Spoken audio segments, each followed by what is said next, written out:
So then, we are back with more understandings from the Renewed Covenant, from the Aramaic English translation of the word.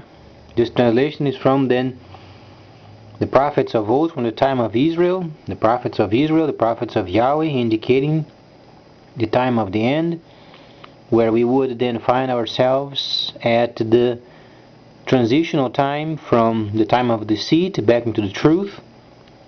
So then, these times and this era where we are at is then preparing us for the autumn feast, as it was then during the time of the Messiah. He was then preparing the people for the transitional time, where then the second tabernacle services then would be very evident, and it was during the time of Yohanan, then from then on. Also was then spoke of then the first time of the Messiah came. Unfortunately, the nation of Israel could not understand his holy plan, so then there were some confusion going on around. However, then later became very evident, so then we understand at this time the Messiah, then he sent his people, and then they did form holy cities later. And then there were a couple of eras of persecution. The first was then when the Messiah's people, then some of the selected or the elected or the set apart did believe him, and then they began to function. Then along with the Gentiles, then they became part of the Messiah's family. However, because then the kingdom of Israel was not restored from the time of Shimon, then the Messiah was rejected. It was the first. Then the second was during the time of Constantine, that scoundrel, because he murdered his wife and his elder son, because of then the cities were then given directives, and then his wife and elder son, they were concerned with it, because Constantine began to change the time and the season, and was not for them to do so. So the persecution of those cities became very evident, and then by 1009, many years later, then the cities were destroyed, and even the Jerusalem city and the tomb were then destroyed by the Muslims. So then the world made a declaration they do not want anything to do with the Messiah anymore.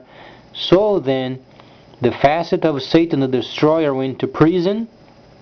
Then his facet of deceit had taken over. Thus, the scoundrelization of the scripture.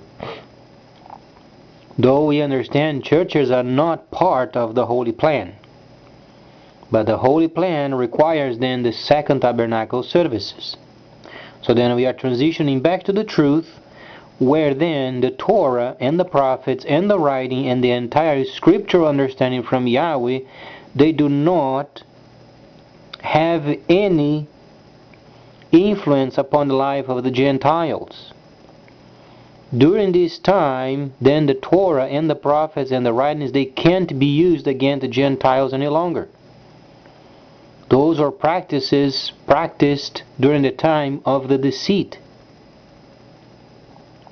So then we understand that 99.5% of the entire scripture relates with the set apart. So they must form holy cities and do what the Messiah told them to do.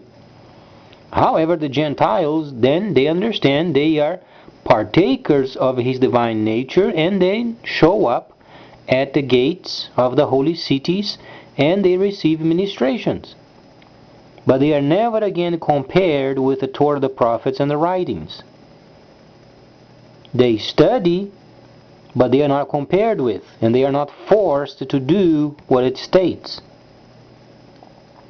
So then, this gives us motivation of studying more the scripture on our own, so then we can be more acquainted with the plan of the future. Because the holy cities are going to be extremely busy the next few years, because they are going to give directives to the nations.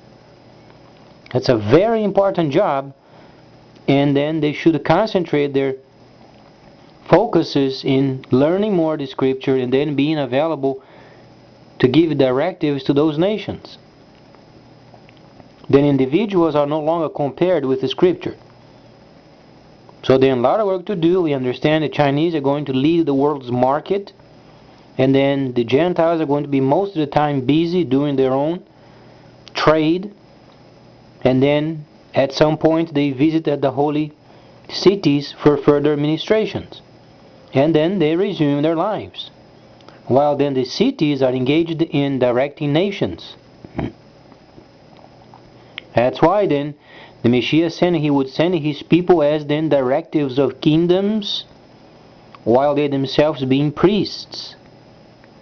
So then I begin to understand, we Gentiles, we are then the set of people that would be shepherded by those set apart. They are then the priests, then they are then kings in their holy cities giving directives. But they themselves don't mix with those people any longer. They are secluded as per the instructions of Moses. And then we resume our daily lives. So then, great news.